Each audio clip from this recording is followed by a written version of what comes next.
今日午後2時7分ごろ、鳥取県中部を震源とするマグニチュード 6.6 の地震があり、鳥取県倉吉市と湯梨浜町、それに北栄町で震度6弱の激しい揺れを観測しました。A strong earthquake shook western Japan early this morning. Almost 80,000 households suffered from initial blackouts there. There are reports of structural damage to homes, but only a handful of minor injuries have been reported so far. Several major highways are closed while the damage is assessed. No tsunami warning has been issued.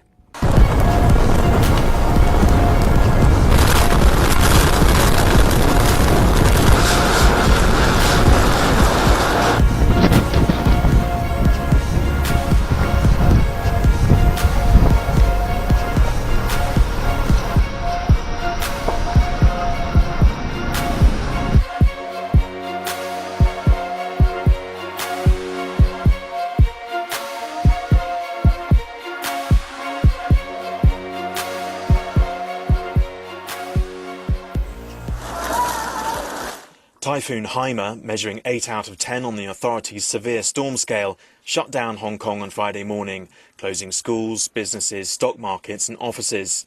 The city's streets were deserted as nearly 200 trees were blown down by wind gusting at more than 100 kilometres an hour. A 50-year-old man was reported dead after falling and hitting his head on a rock by the seafront, and between 8 and 12 injuries were also reported. At the airport, over 700 flights were cancelled, and the city was estimated to have lost more than $500 million in revenue. In eastern Taiwan, low-lying roads were flooded as heavy rain hit. Meanwhile, in the northern Philippines, people began returning to their homes after Haima, the strongest storm in 3 years, hit them. It left a trail of destruction that killed at least 12 people after triggering flooding, landslides and power cuts. Evacuations of high-risk communities helped prevent a larger number of casualties, the authorities said.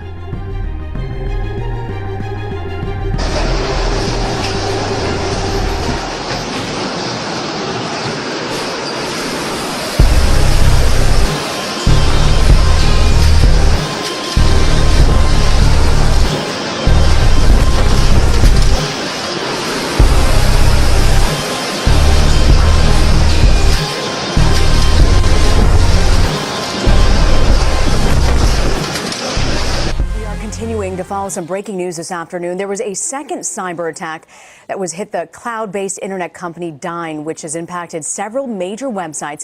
It includes Amazon and even Gmail. Twitter also says that its users may be having trouble accessing its site as well. Both of them were hit by this attack. In the reports of this, I know that the Department of Homeland Security, that is the U.S. government agency that is responsible for monitoring our security in cyberspace and coordinating with the public and private sector to protect U.S. interests in cyberspace, is monitoring the situation, and they'll take a close look at it. But at this point, I don't have any information to share about who may be responsible for that malicious activity. Well, it's busy. Your shipping lane got a whole lot busier of late. NATO and EU ships have flocked to the British coast where a Russian fleet is passing on its way to the Mediterranean. It's in international waters, but it's got the alliance on alert. Laura Smith's got the story.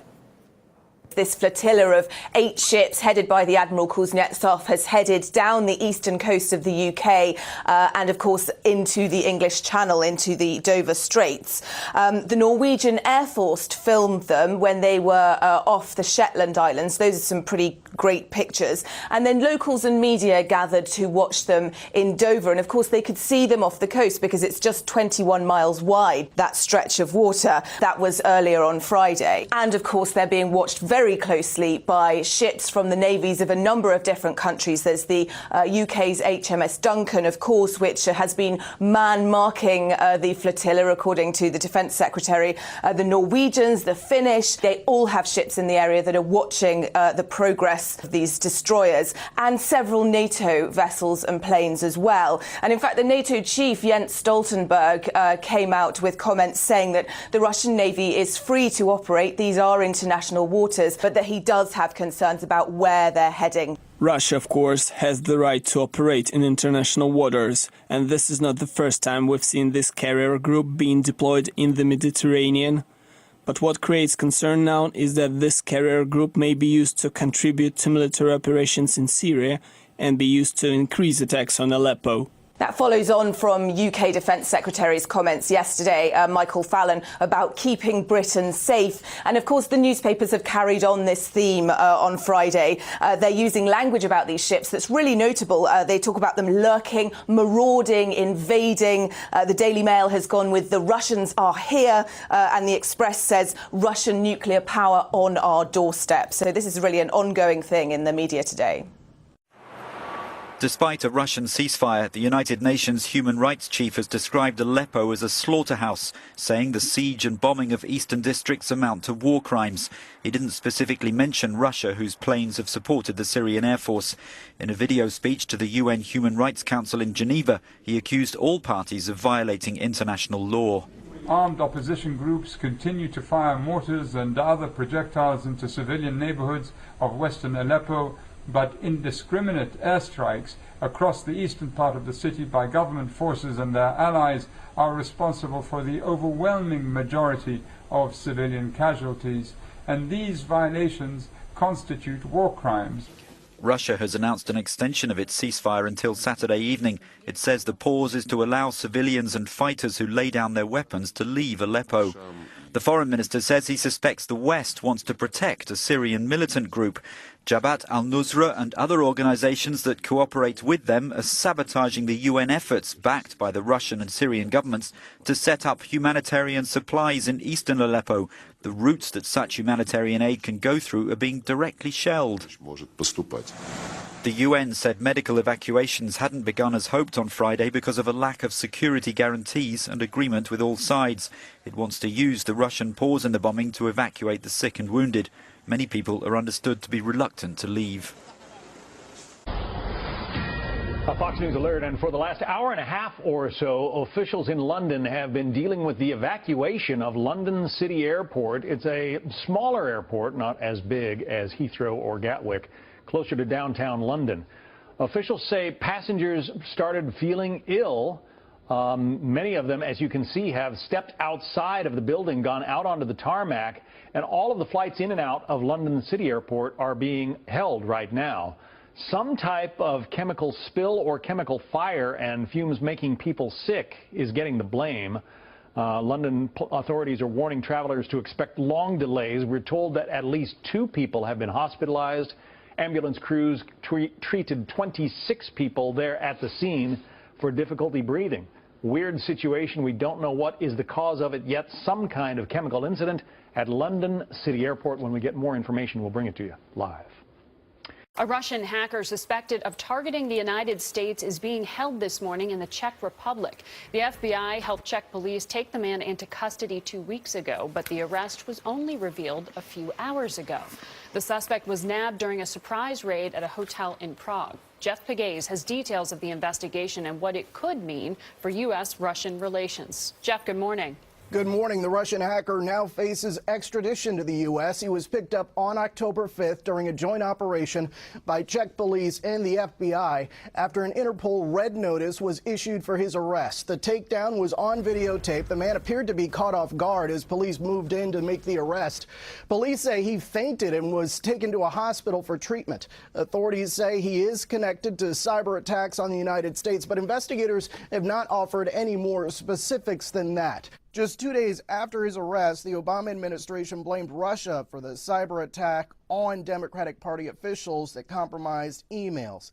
And at the time of his arrest, U.S. law enforcement sources were telling CBS News that they believe the Russians are trying to influence the U.S. election by scanning and probing voter databases in several states.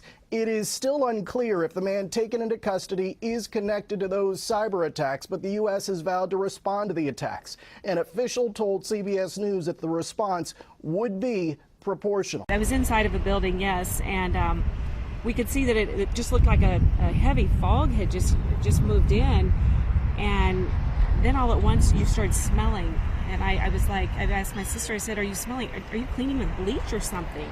And then it was like a burning smell. It was very strong. And of course you guys stayed inside. I think it was a luncheon you were setting up for or something? We were actually hosting a breakfast this morning for some of the some of the staff out at the Atchison Hospital who left very quickly after all of this started. And then you began getting messages. What were those messages telling you guys to stay in place? Yes, messages were saying do not go outside, do not breathe any of that in. We were looking out the windows watching the cars that were stopped at the stoplights and stop signs in front of the building we were in, and everyone had their jackets and coats up covering their noses, and it was pretty scary when it happened.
Jessica Hicklin, an inmate sentenced to life at age 16, made a promise to herself that she wouldn't live more than half her life as someone else. At 36, she had her name legally changed and came out as a transgender woman within the prison walls. After doctors diagnosed her with gender dysphoria and recommended she go on hormone therapy, the Missouri DOC refused to get her treatment, considering she hadn't started it before entering the prison. Now, Hicklin is suing the Missouri DOC and Corazon, the healthcare company that supports her facility.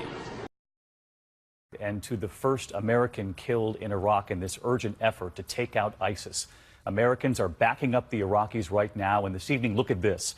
A missile taking aim at a car driven by an ISIS suicide bomber. That car destroyed just one of several missiles, and you're about to see them all. ABC's Alex Marquardt on the front lines again tonight. An ISIS suicide bomber speeding towards advancing forces today. Rocket finally taking it out.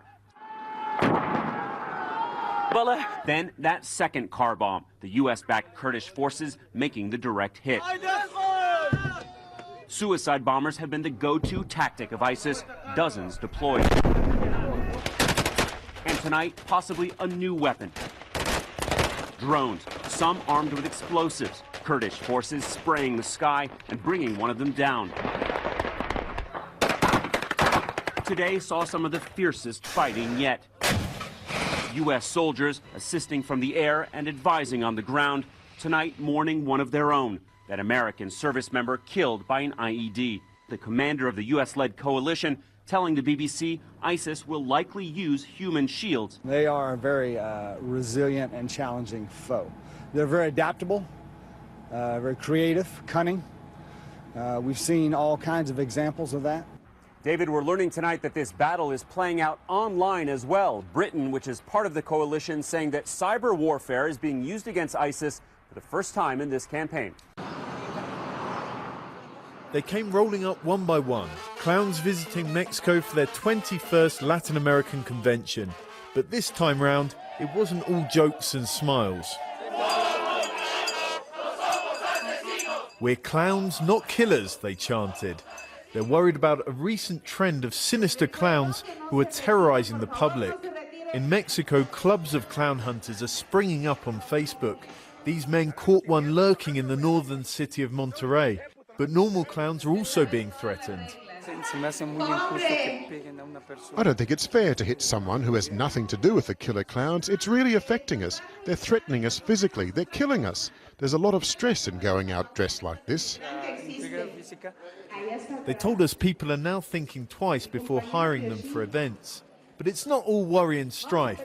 Some clowns were up at 4 a.m. preparing for the prestigious makeup competition, while others swapped tricks and learnt extreme balloon tying. They've come from 14 countries around Latin America. Alvaro's here from Guatemala. He's a policeman and says his costume helps him to reach out to young people. Extortion from gangs has overwhelmed the civilian population and the authorities. But a clown in the street can make you forget those bad things. Those street artists will be the ones that make you smile. Modern clowning arrived in Mexico in the 1920s, and in the 70s, economic troubles led to a multitude of new performers trying their luck on the streets. And there, the tradition has stayed.